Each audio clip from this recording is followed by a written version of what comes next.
قلمي يشاركني الكلام يشاطرني المحبة والهيام وينثر شعره درا مضيئا لصحب طيبين هناك رام.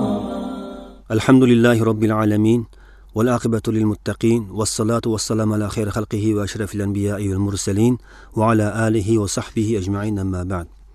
Assalamu alaykum wa rahmatullahi wa barakatuh. Növbəti qarindaşlarımızga, həmşirimizga qılmoqchi olan dərsimiz Rasulullah Aleyhisselam'niki muşu bal tərbiyələş yolu degan muşu dərsimizning hozirgi 3-cü tema. Balamizni yaxshi qilib tərbiyələş uchun lozim bo'lgan shu solih ayol yoki tarbiya qilish solih ayol va solih bo'lgandimi balani tarbiyalash ilmi bo'lgan, tushunchasi bo'lgan ayol. Mayli bu ilm tushunchini mayli o'qib o'rgangan ayol bo'lgan bo'lsin yoki ota-onasidan asl oilada cho'ng'ilib ashuna tarbiya ilmi o'ziniki vujudida bor, ashuna bir ota-onaning qo'lida cho'ng'ilib ashuna yetilgan. Xuddi biz Uyg'urchada ditva ayol, bal tarbiyalashga ditva, ipva ayol degan o'xshagan shunda tarbiyachi xarakterlik solih ayol bilan to'y qilish, harakat qilish musulmon er kishiningki mushu farzand tarbiyalashdan burunqi farzandiga ta'sir ko'rsatgan omil degan mushu temani demoqchimiz. Ya'ni qisqartib bilsak, musulmon kishi yaxshi farzand ko'raman deydi ekan, musulmon er o'ziga bal tarbiyalash iqtidori bo'lgan bir solih ayolni tepib to'y qilishga harakat qilish lozim degan temani so'zlaymiz. Demak, buni albatta ayol kishiga qaratilgan narsa. Ayol kishi yaxshi farzand tarbiyalab chiqmay kelgusida inshaalloh o'sha jamiyatni isloh qilgan muslih yetakchi bir bolaninki chiqishiga men bir sabab bo'lib qolsam deb orzu qilgan shu ayol nima ish qildi deganda, bunda ayol albatta shunday yaxshi tarbiya masalasini yaxshi taniydigan, yaxshi biladigan ayni bir er kishini izlab to'y qilishga tirishish kerak degan bu chiqadi bu gapni demoqchi. Endi buni biz oldindan shu er kishi qarashimiz sabab, endi er kishi bayon biz aytgandek, er kishi albatta biz ilgari darsda aytgandek, o'yininki eng birinchi er kishi shu zaman bo'lganligi uchun shu bu nuqtani biz er kishiga qaratdik bu yerda. Emniyatda ayol kishi bunga tabiiylikda chiqib ketadi shunda yaxshi o'ziga hamroh tanlash masalasi. Endi bu yer bilib olgan bir narsa bor, u bo'lsa o'zaqsti Sheyx Hasan al-Banna rahimahulloh mushu musulmon qilishlar uyushmasi degan jamoatni qurib chiqqan. Hasan al-Banna rahimahullohniki mushu musulmon qilishlar uyushmasiga mushu jamoatga a'zo qabul qilishniki bay'at rukunlari, bay'atning shartlari deb bir risolasi bor, ta'limot risolasi deb. Shu risolada bir yaxshi bir bayonlar bor, gaplar bor. Bizning maqsadimiz shu Ixvan Muslimin musulmon qilishlar uyushmasininki jamoatninki maqsadi deb albatta gerçi hozirgi musulmon qilishlar uyushmasi gerçi burunqi u uyushmadan Hasan rahimahulloh vaqtidagi uyushmaninki yo'llaridan nechasi jiroqlarga chetnab ketgan bo'lsa-mu gerçi ana shu zamonda chiqqan shu risolasi shuni yaxshi gapni qilganki, bizning maqsadimiz, nishonimiz islomiy xilofat tiklash. Ya'ni shu yer yuzida islomiy xilofat yiqilgandan keyin bizning musulmonlar ustiga vojib bo'lgan har bir musulmon er va ayolning ustiga vojib farz bo'lgan narsa islomiy xilofat tiklashga kuch yetgan miqdorda harakat qilish farz degan mushu bir hukmni chiqib bizning maqsadimiz shu deb mushu oxirgi maqsadning oldida, mushu nishon g'oyaning oldida, mushu bosqichning oldida yana qolgan nurg'un bosqichlar bor deb jami mushu 7 bosqichni qilgan. Mushu xilofat qurish degan bosqich 7-bosqich endi. Shu 7 bosqichniki birinchisi nima deganda, birinchi bosqich musulmon shaxs bino qilish. Bina'u fardin muslimin. Musulmon yakki shaxs a'zo bino qilish. Musulmon yakki shaxs a'zo nani a'zosi? Ya islomiy jamiyatning a'zosi bo'ldi, ya islomiy xilofatning a'zosi bo'ldi, yoki bo'lmasa islomiy bir jamoatning a'zosi bo'ldi. Oldin shu yakki shaxs qurib chiqish. Yakki shaxs qurib chiqqandan keyin ondin bina'u baytun muslimin yoki bina'u usratin muslima. Musulmon uy yoki musulmon oila bino qilib chiqish. 3-bosqich, 3-qadamda yoki 3-bosqichda bina'u jamaatin muslima. Musulmon jamoat qurib chiqish. 4-qadamda bina'u mujtama'in muslimin. Musulmon jamiyat bino qilib chiqish. Bir necha, chunki bu yerda shaxsning oila tuzildi, oiladan jamoat tuzildi, bir necha oilalardan bir jamoat tuzildi. Bir necha jamoatlardan jamiyat tuzildi degan gap. Jamiyat qurib chiqish. 5-bosqichda shu jamiyatga bir xizmat qiladigan, xuddi Adliya ministrligi, Qozilar ministrligi degandek, Din ishlar ministrligi, Suv ishlar ministrligi, Tok ishlar ministrligi degandek, har qaysi ministrliklarni, Qatnash ministrligi, Saqchi ministrligi degandek ministrliklarni o'z ichiga bir hukumat. 5-bosqich hukumat qurish. 6-bosqich islomiy davlat qurish. Ya'ni hukumat qurib bo'lgandan keyin islomiy davlat qurib, mutamakkin, rost barqaror bo'lgan o'ziniki atrofdagi qo'shni davlatlar, qo'shni dushman davlatlar deganlardan zodi chegaralarni bexatar qila olgan, mayli havodan bo'lsin, mayli atrofdagi chegaralarni bo'lsin bexatar qila olgan bir islomiy davlat qurib chiqish. Shu davlat bosqichi deymiz endi buni. 6-bosqich. 7-bosqich xilofat bosqichi. Bu xilofat bosqichini, ya'ni dunyoga ustozlik qilish bosqichini atab qo'ydi. Hasan rahimulloh, ustoziyatul alam deb. Ya'ni xalqaroning siyosiy tartibini bundan keyin o dinsiz yoki fosiq, kafir, rahimsiz, adolatsiz shu kishilar tuzmaydi bundan keyin dunyoning siyosiy tartibini. Bundan keyin dunyoning siyosiy tartibini mana shunday adolat va rahmatni o'ziga prinsip qilgan, o'lcham qilgan islomiy davlatning kishilari dunyoning siyosiy tartibini bundan keyin tuzdi. Dunyodagi qaysi davlatlarning siyosiy tartibini shu tuzdi degandek, shular ustozlik qildi, shularga madaniyat, ma'naviy madaniyat bo'lsin, boshqa madaniyatlar jihatida ta'lim talqin beradigan ustozlik mushlarga yuklandi degan maqsadda 7-bosqich bu xilofat bosqichi deydi. Demak, bu yerda hozir biz nima demoqchi deganda, mushu alhamdulillah biz jihad maydonidagi holatimiz mushu 5-bosqich turatimiz. İslomiy hukumat qurilgan holatni hamda islom davlat qurish degan bosqichga qarab ketyapmiz. Alloh taolo bu nishonga g'oyaga yetishga muvaffaq qilsin, hattoki shu xilofat qurishga Alloh taolo muvaffaq qilsin. Endi mushu holatda biz bolalarimizni tarbiyalash, albatta tarbiyalash degan vaqtimizda o bolalar qaralgan narsa emas aslida bu tarbiya. Tarbiyaning asli bolalab bo'lgandan keyin hozir bizga o'xshagan mayli taliblar bo'lsin yoki shunday odatdagi mujohidlar bo'lsin, hamshirlar bo'lsin, hammamiz tarbiyaga muhtoj. Bu islom dinining hamma amallari, mayli aqidaviy qismlari bo'lsin, mushu namoz, ro'zadagi ibodatlarning hammasi bu tarbiya. Undan boshqa muomalatlar, o'zimiz kunlik duch kelayotgan qandashimizdan ko'ngil azorlik, qulluq bo'lish yoki degandek shu narsalarni bizga tarbiya. Ama biz bu yerda xos endi bolalar tarbiyasi haqida so'zlayapmiz. Mushu bolalar kelgisi mushu bosqichlarni ishga oshirishga sabab bo'lgan asosiy hujayra.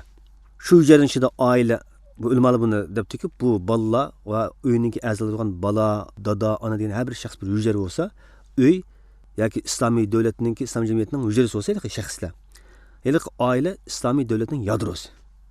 Oila shundan muhimki, aynı zamanda Umar ibn Xattob radhiyallohu anhu naql qilgan hadisda Sahih Buxoriyda shunday keladi. Men xo'shnam bilan birga navbatlish ilmga unutdik. Rasulullohning qishiga, chunki bunday qilish sabab har ikkimiz tang ilm o'qishga berib olsak Rasulullohning qishiga bizning turmushni qamdash ishlarimiz to'xtab qilib, qiynab qoldik ekanmiz degan gap bilan men ilm o'qib qilgan vaqtimda qarinishim qoldi. Men Rasulullohga ilmni qarinishimga yetkazdim. Qarinishim bo'lgan chaqda, ya'ni xo'shnam bo'lgan chaqda xo'shnam kelib menga yetkazdi. Shunday qilib navbatlish ilm olatdik. Bir kunisi uy turasam xo'shnam Rasulullohdan ilm olib kelishi holatida ishni qattiq chekdi. O nima ish bo'ldi degandan keyin bek yomon ish bo'ldi, ig'ir ish bo'ldi degancha, qanday ish bo'ldi? G'assaniylar bosib kelmaganda, ya'ni shu zamonda Rimliklarninki kontrollik ostidagi, ya'ni Rim hukumatiniki avtonom rayon bo'lgan shu G'assani hukumati, ya'ni valisi. Rim hukumatidan ajratgan armiyasi bilan birlikda yangi qurilgan madaniy var islomiy davlatga hujum qilib, uni bexatni ujratgan bo'lgan bir holat bo'lgan demakchi. Qo'rqinch holat. Shunda holatida Umar radhiyallohu anhu dediki, G'assani bosib kelmaganda deganda, qo'shnam deydiki, yo'q, uningdan bek yomon ish bo'ldi. Deganda, uningdan yomon qanday ish bo'ldi? Deganda, Rasululloh o'zining ayollarini taloq qilibdi. Degan keyin Umar xattolarni men badim dedi. Demak, qissa uzun, buniki ishtimsha bizga lozim bo'lgan, zo'r bo'lgan shahid, guvoh, dalil qissani ilvatimiz bu yerda. Bu nima chiqdi deganda, bir oilaning buzilishi, bir davlatning buzilishidek endi xatar deb his qilgan sahobalar demak. Sahobalar shuna qilgan. Darhol Umar radhiyallohu anhu berib olaydi, qiziga nasihat qilib, sen nima deb Rasulullohni ranjitsan deb shunda tarbiyani qilgan. Demak, bu yerda bir oilaningki jamiyatga ta'sir ko'rsatishi, jamiyatning buzilishiga ta'sir ko'rsatishi degan narsa alohida ta'siri kuchli bo'lganligi uchun bu oila jamiyatning ashuna yadrosidek bir narsa bo'lganligi uchun sahobalar ashuna tushungan, salaflar shunda qaragan. Shuna oila bolaning muhit uchun kuchli deb oldiq darslarni ta'kidladik. Bu yerda hozir endi solih bir ayol tepish nima maqsad qilindi desa, shu biz bayam aytgandek, musulmon shaxs bino qilish, andagi musulmon uy bino qilish degan bosqichga nima bilan erishib bo'ldi? Salih er, salih ayolni tepish bilan erishib bo'ldi degan gap. Salih ayol yoki salih erni tepish bilan to'y qilish bilan bu salih bir uy, ya'ni islomiy davlatning jamiyatning yadrosi bo'lgan bu uy hosil bo'ldi demakchi. Endi bu islomiy uy, ulamalar deydi, bu islomiy uy bir islomiy davlat, islomiy jamoatning bir qal'asiga o'xshash. Bu qal'ani ishini mustahkamlash uchun shu ayol salih bo'lsa, ya'ni dushmanlarning sirtmayli shayton degan dushman bo'lsin, inson va jin bo'lgan shaytonlarniki shu bolalarni ozdirishi degandek, shu yo'chiqlar kirish, ig'izlari, sho'rlari dal shu muhofizatchi salih ayol tarafdan etilmasa, u bola zayob ketadi. Demak, bir inson men ayollar bo'lmagan erlarni tark topgan islomiy jamoat qurma Ondan keyin islomiy davlat qurib chiqma, islomiy jamiyat qurib chiqma degan bo'lsa, ma'bu abas biyo'da ahmoqona ish bo'ladi. Chunki ayol yo'q, bola bo'lmasa, sening davomlashadigan farzandlaring bo'lmasa, izbosarlaring bo'lmasa, qanday jamiyat qurasiz sen? Ayol bo'lish kerak albatta. Chunki ayollar o'sha bolalarni asraydigan haris hisoblanadi. Erlar chunki ko'pincha holatda uyni tashlab, jihad, ribat, undan boshqa uyninki lozimliklarni tepish degan ishlardan sirtib ketadi. Balani tarbiyalash ishi ona qoldi. Agar ona harisni yaxshi qilmaydigan bo'lsa, bolaga inson jinni bo'lgan shaytonlarningki zikr chiqarish, uning psixikasini buzilishi, mijozini buzilishi, axloqini buzilishi aniq turganligi deb ulamolar alayda ogohlantirdi. Shunga bu musulmon oilani, musulmon uyni bino qilishga, bino qilganmi, u uydan iborat qal'ani yaxshi puxta saqlashga, uningki bexatarligini ta'min etishga zodi ayol qattiq diqqat qilish kerak. Demakchi bu darsimizda asoslangan maqsad ayolni yaxshi tepish kerak. Bo'lmagancha bu qal'a yo'chiqlar tarafdan vayron qilib ketadi. Agar bolaning onasi bo'lgan shu jup yaxshi bo'lmay qolib qolsa, hali qal'aning sirtib turganligi dushmanlar qal'aning ishkini yo'g'on yog'och bilan urib ochadigan bir ishlar bor. Hujum qilamiz deb. Agar shu qal'aning ichi sog'lom bo'lmay qolib qolsa, ayol harisni yaxshi qilmay qolib qolsa, bu chaqda hali dushman, hali shayton yoki inson bo'lgan dushmanlar u qal'aning ishkini eshitsa kuchmaylam. Hali yo'chiqlarning sho'rlarni kuchmaylam kiralaydi, shuni qal'ani vayron qiladi. Bu vaqtda ulamolar alayda shu salih ayol tepishninki shu bolaning tarbiyasiga bek zo'r bo'lganligi, bolaning tarbiyasiga bek muhim bo'lganligini eskartib deydiki, taqvolik iqtidori ko'pincha holda bolada shu ota-onasiga ergashganlikdan kelib chiqadi. Bu vaqtda Rasulullohningki hadislari kelgan, bu to'g'risida shu salih ayol tepishninki musulmon uy bino qilishning zo'r ekanligini eskartgan, uqtiradigan hadislarni Rasululloh bizga marhamat qilib bayon qilgan. Rasululloh aytadiki, "Takhayyaru linutafikum." Sizlar ispriminlar uchun yoki obilmani uchun degan gapim. Ey mu'min musulmonlar, sizlar ispriminlar uchun yaxshi bir to'kiladigan yani izdanglar, tanlanglar. Faynan nisaa yalidna ashbaha ikhwanihinna va akhwatihinna. Chunki ayollar o'zininki akalari, inilari yoki oshlari, singillarining o'xshishini tug'di.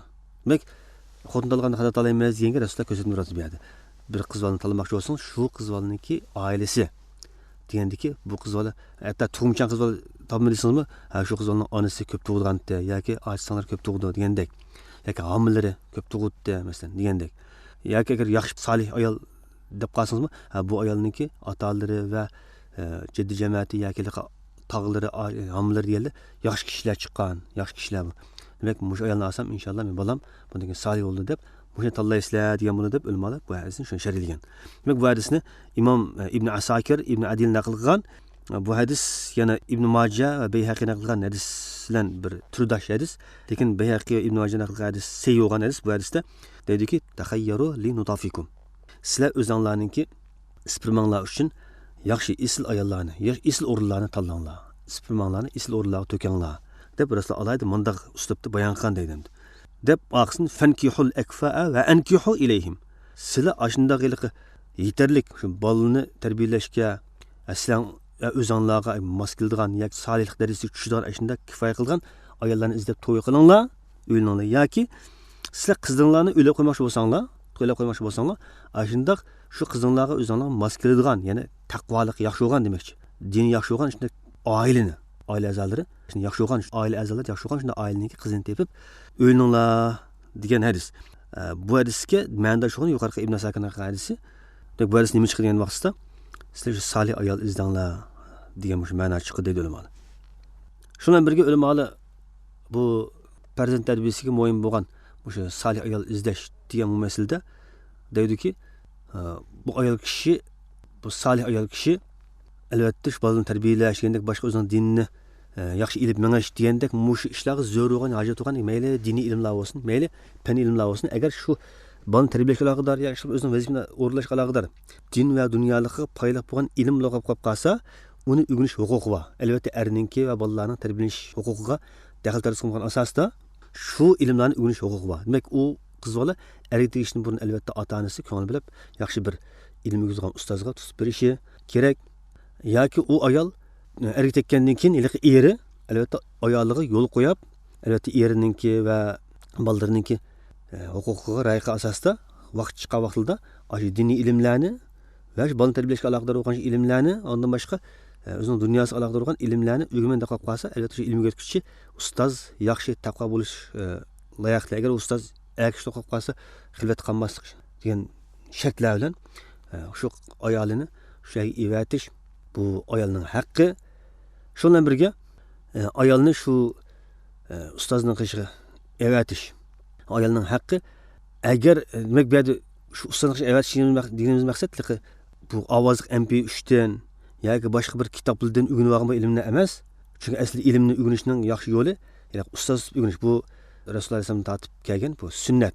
Rasululloh Ibn Jibrilni o'rgatdi, Rasululloh sahobalarga o'rgatdi, sahobalar Rasulullohdan shu o'tirib o'tirib ya degandek endi o'rgatdi. O'z sahobalar Rasululloh qashiga kelib ilm oladi masalan. Demak, yuzturani o'rganishniki muhimligi nada desa, ya'ni bilmagan savollarni darhol o'tirib qo'yib, uni bilib olish, ba'zi muhim narsani vaqtida yeshirish, degandek narsaga foyda bo'lganligi uchun bu ustoz tutib o'qish asli sunnat.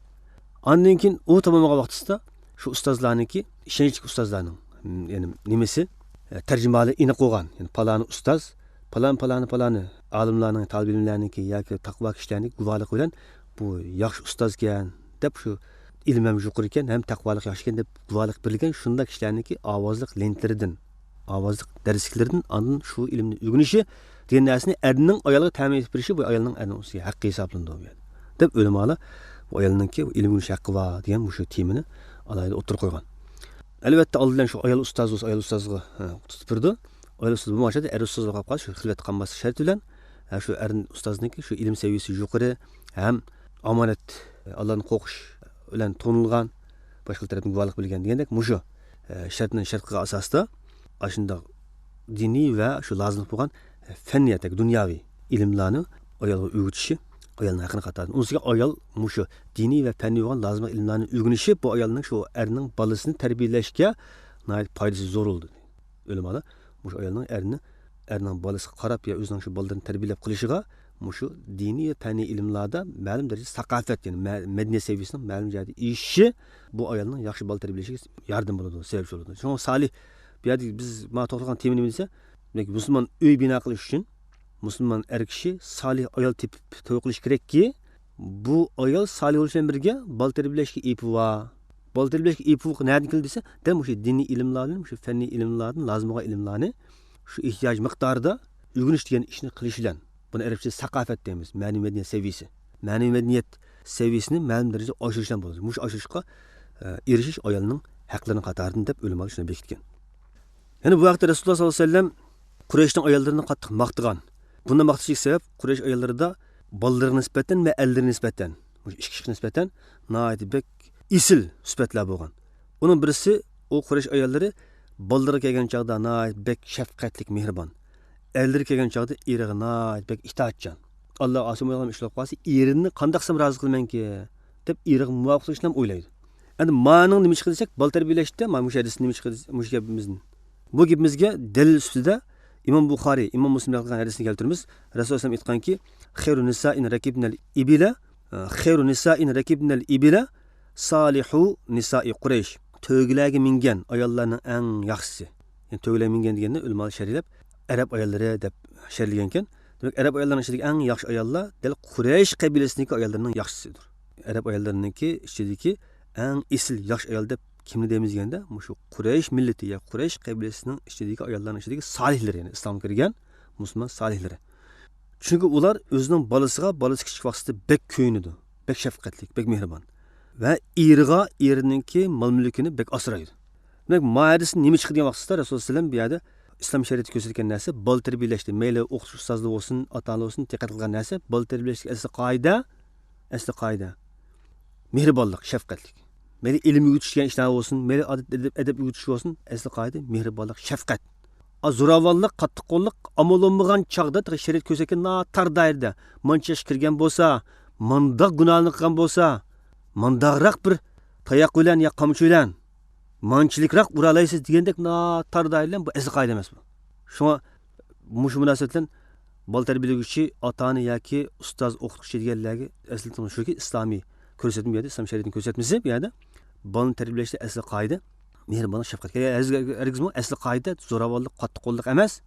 Amul bo'lganchada andikilik, mehribonlik qilgan ish emas, balki asli qoida mehribonlik, shafqat amal bo'lgancha ondan keyin shariat ko'rsatgan tar doiradagi qattiq qo'llik shu chog'da durust bo'ldi degan gap. Bu temamizga yana Imom Muslim naql qilgan, Imom Muslim o'zining Sahih hadis to'plamida naql qilgan bir hadisni keltiramiz. Asma binti Yazid ibn Sakan radhiyallohu anha, bu ayol sahoba Rasulullohning qishig'iga kelgan. Kelib aytganki, inni rasulu man varai min jamoati nisa'il muslimin. Men musulmon ayollar jamoatining tashkilotininki bir elchisiman, vakiliman. U jamoat meni kelimda qoldi. Ular meni vakil qilib ya Rasululloh seni qishig'iga avatdi. Kulluhuni yaqulna bi qawli. Ularning hammasi mening so'zimni deydi. Ya'ni men vakilman demak. Men vakil bo'lgandan keyin nima desam, ma'qul deb men Alloh o'zi saylab avatgan. Demak, buni nima chiqargancha ayollar endi ba'zan taat ibodat ishlariga jamiyatga ziyon yetkazmagan asosda, erlarning baldirining huquqiga ziyon yetkazmagan asosda tashkilot qursa durust degan chiqdi ba'zisidan. Shuni qistirib qo'yamiz. Demak, bu yerda Rasulullohning fatvo so'rashini alayda bu ayollar tashkillanib, mushu Asma binti Yazid ibn Sakan radhiyallohu anhani elchi qilib avatgan. Bu ayol aytganki, ya Rasululloh, men shu arqamdagi musulmonlar jamoatiniki, musulmonlar ayollarning jamoatiniki vakiliman. Ular mening ko'z qarashim ustida turdi, men degan so'zni so'zlaydi. Innalloha ba'asaka ila rajul va nisa. Haqiqatan Alloh taolo seni erlarga ayollarga elchi qilib avatibdi, payg'ambar qilib avatibdi. Haqiqatan Alloh taolo seni Muhammad alayhisalom, ey Rasululloh, erlarga va ayollarga elchi qilib avatibdi. Fa amanna bika va taba'nak. Shunda qilib biz senga iymon keltirdik, biz senga ergashdik. Va nahnu ma'sharun nisa maqsuratun mukhaddiratun. Qawa'id buyutin. Biz ayollar jamoasi bo'lsak, maqsurat, ya'ni ko'zlarimiz faqat yot erlarga qaramay o'zimizning irig'lam to'xtilgan, cheklangan ayollarimiz. Muxaddirat yoki biz shu qoznaq o'yladi, ishkir o'yladi. Erdidarni ko'rmay endi o'ltirgan kishilarimiz. Qavoyda buyut, ya'ni uylarimizdan chiqmay uylarimizda o'ltirgan ayollarimiz. Demak, bu yerda nima gap chiqdi desak, endi bu ayol uydan chiqib kirasa keldi bo'lmasa, bu islomiy jamiyatda asli qoida uyda o'ltirish ayol kishimishi. Islomiy jamiyatda asli qoida ayol kishi uyda o'ltirish. Bunda hojat, ilm o'rganish degandek hojat. Yoki zurriyat yana so'g'anchadan talaqqa chiqish. Lekin dil aksicha jahiliyat jamiyati qanday desa, jahiliyat jamiyatida asli qoida ayollar talaqda turish, erliga o'xshash biz ishlaymiz, biz pul topamiz, erga biz hukmronlik qilamiz. Ayna pul tepish, ishlash, emgak qilish, jafo tortib o'zining munozik badaniga xilof holatda yirik turmush ishlari bilan shug'ullanish, andikin amalum bo'lgancha yurib charchagan vaqtda yoki tug'ilgan, qisqa vaqtda andikin uyda turish, uyga kelish. Ma'u jahiliyat jamiyatiniki ayollarning uyda o'ltirish, yasiz chiqish degandagi qarashi. Jahiliyatchi ayollar qarashi, dunyo qarashi. Ammo islomniki qarashida asli qoida ayol uyda o'ltirdi, amalum bo'lgancha sir chiqdi degan bir ma'no chiqdi ma hadisni demakchi. Haqiqatan erlar deydi ayol sahoba Rasulullohga xitob qilib. Haqiqatan erlar juma namozlari orqali va innar rijala fuddilu bil jumuati va shuhudil janaiz val jihadi va idza kharaju lil jihadi hafizna lahum amwalahum va rabbayna awladahum afanusharikuhum fil ajri ya Rasululloh. Ayol sahoba dediki, haqiqatan erlar juma namozlari qatnashish, jinoza namozlari qatnashish, jihadga qatnashish degandek ulug' ibodatlar bilan fazilatni yuqori qilinib ketdi bizdan. Bizni ortib ketdi. Qachonki ular jihadga chiqsa, biz ularning mol-mulklarini saqlab bersak, biz ularningki bolalarini tarbiyalab bersak, biz shu jihad chiqqan jihad maydonidagi mujohidning maydondagi jihad qilgan ibodatining ajriga tang o'rtaq, tap-tang shirk bo'la olaymiz ya Rasululloh deb so'ragan chog'da, faltafada Rasululloh sollallohu alayhi vasallam ila ashabihi faqal. Rasululloh alayhi vasallam ashablari shunda burilib qarab aytdiki, hal sami'tum maqalati imra'atin ahsana su'alan an diniha min hazihi? Ey sahablarim, sizlar ma'yaldan bekroq go'zal so'zlaydigan, o'zining din haqida go'zal savollarni so'raydigan bir ayolni ko'rib boqqanmisizlar? Deganda faqalu la ya Rasululloh. Sahabalar javob berdiki, yo'q Rasululloh, biz uni anglab boqmoq ekanmiz, ko'rib boqmoq ekanmiz. Deganda faqala Rasululloh sallallohu alayhi vasallam insarifi ya Asma. Rasululloh aytdiki, u ayolga javob berib, ey Asma, bo'ldi, qaytib ket. Sen orqangda yirik ayollar tashkilotiga, ayollarga shuni uqtirib qo'yginki, sening biringlarniki irig'i bo'lgan yaxshi xotin bo'lishi, yosh xotin muomalasini qilish deydi. Husni tabauli ihdakun li zawjiha. Sizlarning biringlarniki o'zining irig'i bo'lgan yaxshi xotinchilikni yetkazishi va talabiha li mardati, erining roziligini nihoyat go'zal ravishda istishi va ittiba'iha li muwafaqatihi, erig'i muvofiqlashgan ishni izlab so'rab qilishi. Ittibaini qattiq erig'i muvofiqlashgan ishlarda erig'i qattiq ergishishi. Ya'dilu ma zakarti. Yuqori sintilgan jumaliga qatnashish, erlarning jihad qatnashish, jinozamizga qatnashish, mayit namozga qatnashish degandek mush ishlarning hammasiga baravar keldi deb Rasululloh Sahih Muslim hadisida bayon qilib bergan. Demak, hadisdan shuni ko'ramizki, ayollar ozroq bir eri uyning ishlarini qilib bermay qolgan bo'lsa, kuch yetmay o'chada so'zsiz bo'ldi, gunohsiz bo'ldi.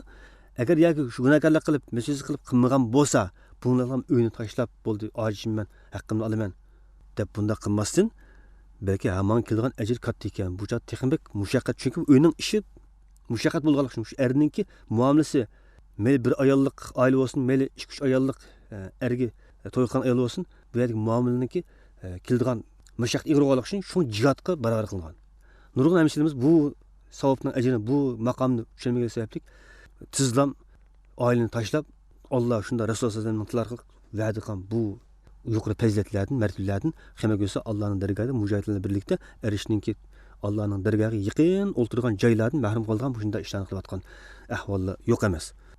Undan boshqa Imom Mavardiyninki yana bir so'z bor, bek muhim so'z.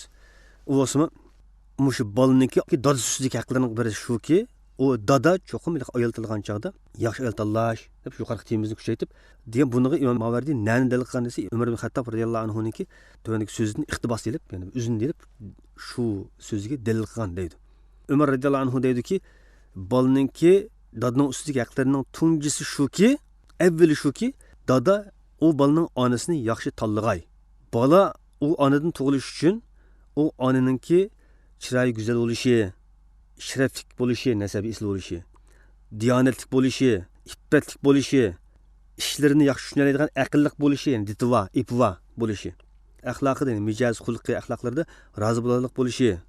Ya'ni jami ahvollarda o'zining hamma holatida, mayli o'zining uch ko'rgan holati bo'lsin, yaxshi ko'rgan holati bo'lsin, mijozi obdan vaqt bo'lsin, mijozi nachar vaqt bo'lsin, eriga hamma ahvollarda tam muvofiqlashadigan, Allohga asomaydigan ish buyursa, ma'qul deb erining buyrug'iga ma'qul deb itoat qilgan. Erining istikiga ma'qul deb qo'shilgan mushunda ayolni tanlashi bolaning dadning ustiga haqqini qatoridan, haqqini birinchisi qatoridan deb Umar radhiyallohu anhu shunda ko'rsatgan.